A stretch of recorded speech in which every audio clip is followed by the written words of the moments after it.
Hey,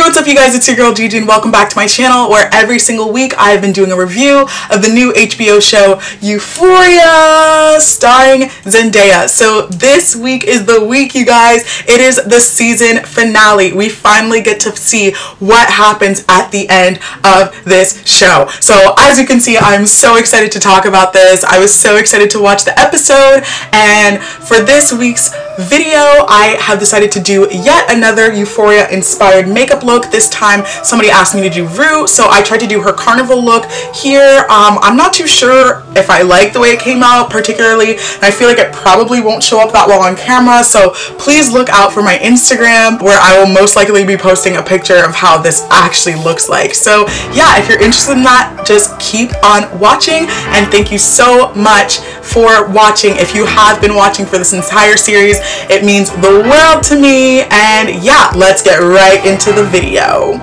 So you guys, I went out and bought an entire like cream glitter like palette thing in order to do this because I didn't have anything that I thought would work. So bear with me and let's get into this review. This episode was intense in a lot of different ways. So I saw on Twitter for some reason that a lot of people thought that they were going to kill somebody off, and the main person that people were guessing was Maddie for some reason. Like people thought that like Fez was gonna go and try to kill Nate, but then Maddie would get killed instead because apparently Alexa Demi was being like kind of dodgy about like next season when she was talking about it, so a lot of people assumed that. But personally, I didn't think that Maddie was gonna get killed. I thought that if anyone was gonna get shot or killed or anything, that it was gonna be Nate, and unfortunately that did not happen, and I'm so stressed and upset about it because Nate needs to get what's coming to him. Like, I'm sick and tired of him just blowing up people's lives and literally just getting away with it. Like, it's so unfair. But like I said, like I said in my previous review, I do not think that they're gonna get rid of him anytime soon because he really drives so many of these characters' narratives. Let's get into Jules and Rue right now in this episode because that is what is most important to me. So Jules and Rue seem like they're basically together at this point, but the weird thing is that Jules is still texting that girl Anna, who she met when she went home the weekend before, and isn't even being like subtle about it. Like, she told Rue that they kissed and they hooked up and stuff, and Rue obviously was kind of like, like you hooked up with her or whatever, but Jules was just like she's very casual about it. I personally thought that it was kind of weird that she was telling Rue about this at first, but then I realized that Jules might just be like polyamorous or something. Also, her and Rue aren't officially together or anything, but they do have a thing, so I personally, like, that would have been weird for me, but it seems like Jules isn't too bothered by it. So in this episode, all of our characters are going to prom, so we see all of them getting ready and stuff, all that good stuff, and Jules helps Rue get ready and she does her makeup and stuff, and it's super cute. Like, it was like such a cute moment. They had like this great shot where they like showed them kiss, and like the light was on them so you could see them at first, and then it like faded into a silhouette as like the background of them became like this orange, like this burnt orange, like sunset type of thing with like a window, and it was so beautiful. I'll see if I could like find a picture of it because it was so beautiful. Like, I was so here for it, and like that really had my Rule's heart singing. Until, okay, so fast forward to when they're at prom. Basically, Rue and Jules barely have any moments at prom because Jules is too busy texting Anna and literally like going to the bathroom and sending her nudes and stuff. Hold on, I feel like I'm working a little slow. Let me get some of this concealer out of the way before I continue. Why do I feel like extra blind today? Fun fact about me, I always film my videos without my glasses on because I kind of hate my glasses and they're like super reflective, so you can't really see my eyes in videos, but I am literally blind every time I film these videos. So every time you've seen me come on camera and I'm not wearing glasses, I don't wear contacts, so I've literally just been doing this with the grace of God. So after Rue basically catches Jules texting Anna, she asks her if Jules is in love with Anna, and Jules is like, yeah, I am. And I was like, oh, like, you've met her one time, how are you in love with her? And then Rue asks Jules if she's in love with her, and Jules says, yes, I'm in love with you. And I was like, oh my god, they're in love, like Jules and Rue love each other. But like, we been knew they're like, they're codependent asses, like we been knew that they're super in love or whatever. But like, that was like a great moment because it was finally like they spoke it out loud, like it was confirmed. So it was like so beautiful, and I was rooting for them. So with all the bullshit that was going on in their town, and Rue finally figuring out the truth about what had been going on between Jules and Nate, the girls both agree that they hate the town and that they want to leave as soon as possible. But Rue kind of takes that to another level where she's like, why don't we just leave? Like, why don't we just up and leave this town for good and go live in the city together or whatever, because we love each other. And I was like, oh my god, they're gonna run away together? Like, this is not a good idea. Like, Rue is on the right track finally, you know what I mean? Like, she doesn't need this right now. She needs to be around her family. Also, they're like 16 years old, you know what I mean? Like, they cannot just run away to go live wherever. And that's why, honestly, I was so happy when they got to the train station and Rue let Jules leave without her. Even after Jules was like, she honestly was like being a little manipulative. She was like begging her, and then she just like pulled out the please I love you at the very end to try to guilt her into going, and Jules just ended up not going. And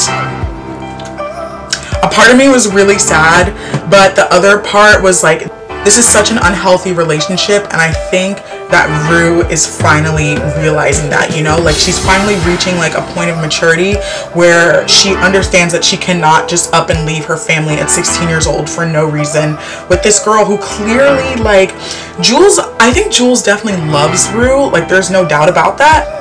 But I don't think Rue is as much of a priority to Jules as Jules is to her. And like, that's so obvious by just last week's episode where like, as soon as Jules left the town, Rue ended up like in the spiral. She ended up with a kidney infection in the hospital and stuff. So yeah, I really think it was for the best that she didn't go with her. To be honest, like, I'm kind of glad that Jules is leaving because I hope that this signifies that they're going to spend a little bit of time apart in order to grow without each other, because they are just way too codependent at this point. Moving on, let's talk about Kat and Ethan, because that is a very short and sweet part of this episode. We see Kat getting ready for prom, and she is dressed like, she's dressed in this like red, like strappy thing, like dominatrix type looks, and like we see her getting ready and her mom kind of judging her, but like not saying anything. And I think that her mom is kind of afraid to say anything because she probably just doesn't know how to. So Kat seems like she's in kind of a shitty mood, obviously after that whole fight with Maddie last week and her and Ethan kind of ghosting each other.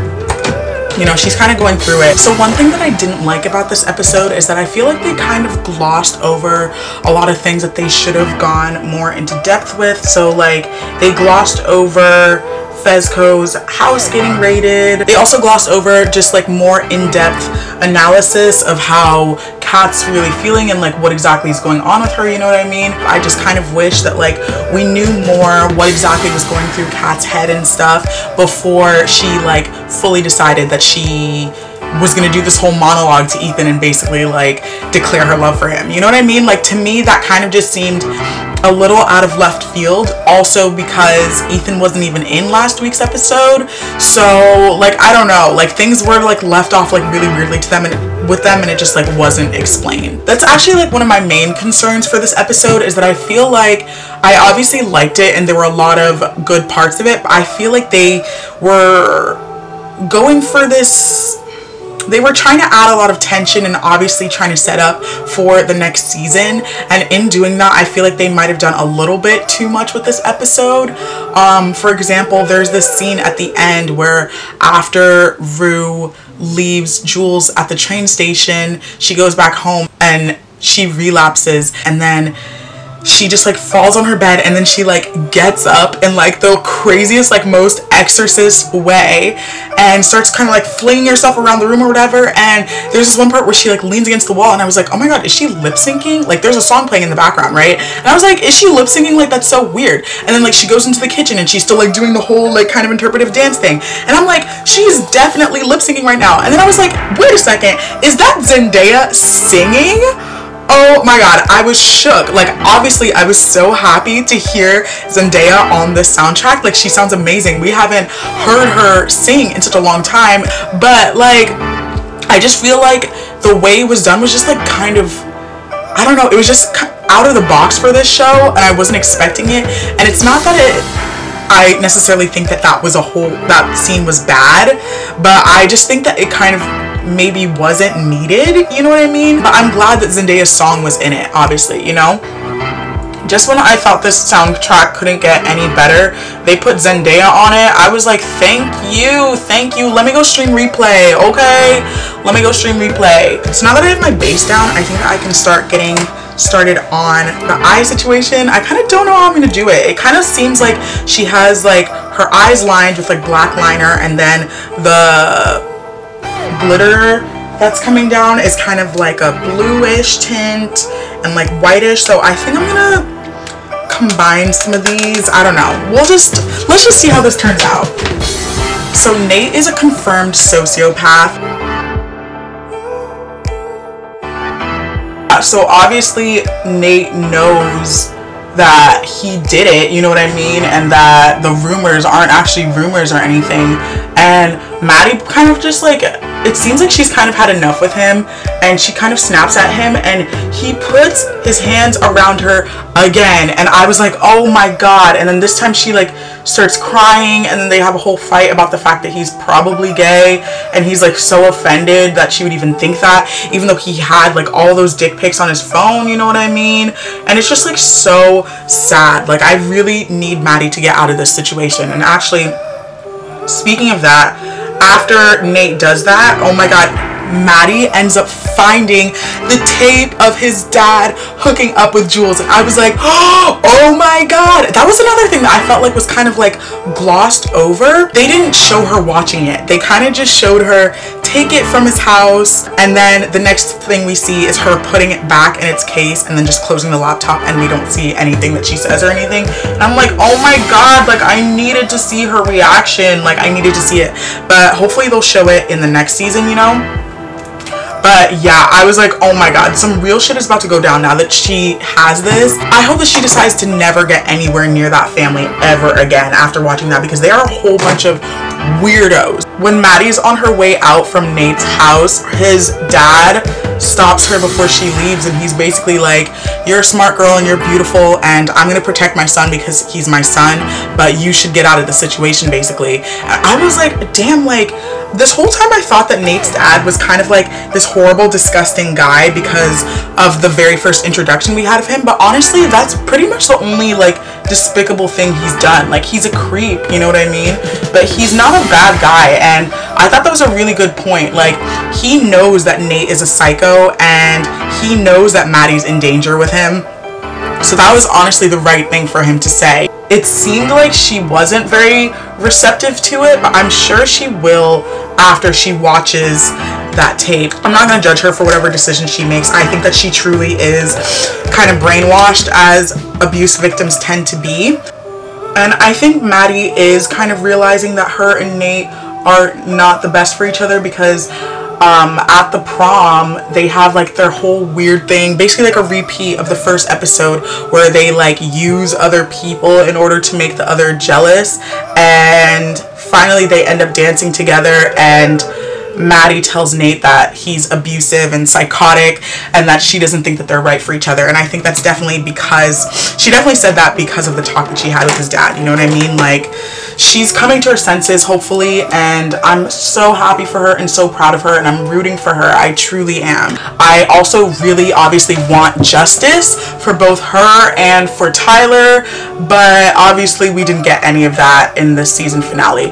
I'm hoping that they don't completely, ow, oh my god, I just like literally put this in my eye while I was trying to do this. Wow, wow, wow, wow, wow. Okay, this looks crusty and ugly, so this is going great, ladies. Moving on to Cassie. So Cassie ends up having her abortion this episode, and it's really intense and scary, but luckily both her mom and her sister are there to support her through it. And like her mom, like she definitely has her faults, you know what I mean, and the fact that she's an alcoholic is definitely one of them, but as a whole she definitely is a good mom, and that was very clear in the way she handled this whole abortion situation with Lexi. And like there's this moment where Lexi goes, wait, why did I say Lexi? I meant, what's her name? How did I? Cassie, sorry. There's this scene where Cassie goes in for her abortion, and you see her mom and Lexi like in the waiting room, and Lexi's mom like grabs her hand, and I feel like that was just like her silent way of being like, if you end up in this situation, like I'll support you through it just like I'm supporting your sister, you know what I mean? And that was just like so beautiful to me. Like I'm genuinely so happy that her mom was there for her in that way, because Mckay was nowhere to be found. Can you believe that? After everything, it's like super unclear whether or not Cassie and Mckay broke up, and I just wish that they were just more explicit about it instead of just being like, this is the first time that I haven't been in love with someone. Like, okay, does that mean that she's just fallen out of love with Mckay, or does that mean that they're broken up? You know, it's just hard to tell. And yeah, I just wish that we got a little bit more info on that. Bro, I don't know how this is coming out. I feel like I can barely even see it because these colors aren't as intense as I thought they would be, but I'm gonna just try to like pack it on and see if that'll help.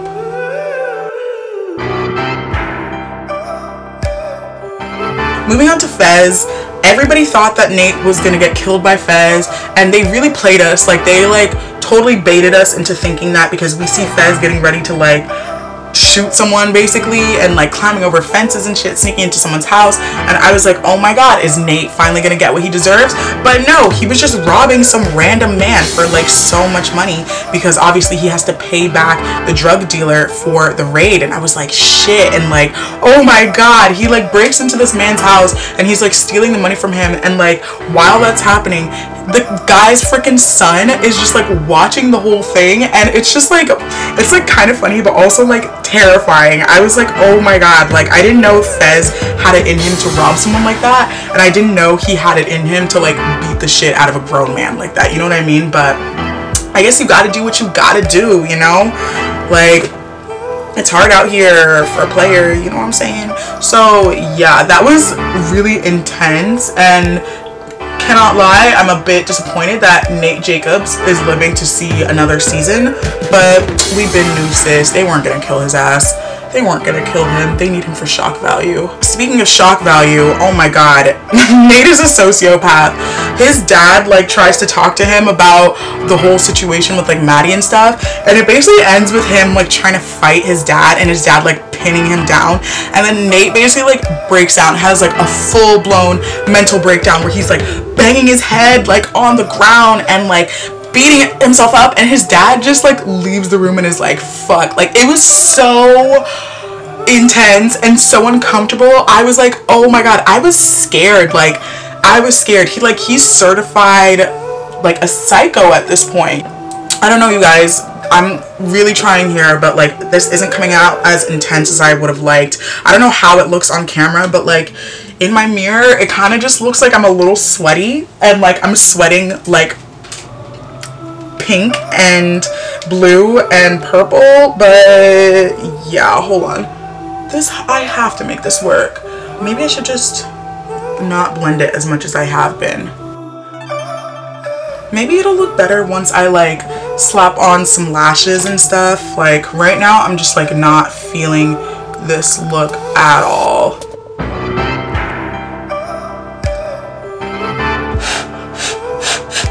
Bro, I look like Kesha in the TikTok video when she wakes up in the bathtub. Clearly only Zendaya can make this look cute, because girl, I'm looking all types of crazy right now. I look like a crackhead mixed with Kesha in 2010 with like just I do not feel cute right now, but like, I guess this is the look. I don't know, I keep trying to like make it better, but I think that it really just boils down to the fact that these colors that I have for the glitter isn't that great. I don't know, do you guys like it? I'm really trying to make this work, but I don't know. How do you guys think that the next season's gonna play out? What were your thoughts on the final episode? What were you expecting to happen? Wait, hold on. Where's my lip liner? Alright, so I think this is the final look, you guys. How do we feel? How do we feel? I really don't know how I feel. I feel like this is the type of look that I would wear for like a rave or something. I just have no idea how I feel about this look. I feel like eyeliner like this doesn't usually suit me, but now that I have the lip gloss on and everything, it looks kind of cute, I think, question mark. I don't know, what do you guys think? I feel like, should I put highlighter on? It's not even a question, I should always put highlighter on. 1 second. Okay, yeah. Alright, I think I just need a little bit of highlighter. I still don't know how I feel, but like, I think this is the look. Thank you to the person that asked me to do this. I love doing makeup looks, so like this is fun. I think I'm actually gonna go ahead and add like a glittery lip gloss or something. Oh yeah, this is what this look needed, yeah. Just going overboard with lip gloss, you know what I'm saying? Because like, why not, you know? So yeah, I'm so sad that the show is already over. I cannot believe that the season is up. Thank you guys so much for watching the series. If you did, it means the world to me. I know that I got a lot of new subscribers from my past couple videos, so welcome. I hope you enjoyed this. Thank you so much for watching, and I hope you'll tune in with me for my other videos, even though I'm not doing this anymore. I love TV and I love film and I love music and stuff, so if you guys would like me to review anything else, I don't think I'll probably review anything else like every single episode like this, but I could probably do like a series review for something, or like an album review or something like that. So just let me know if you guys would be interested in seeing something like that in the comments down below. So yeah, thank you guys so much for watching. I love you, and I'll see you in the next one. Bye.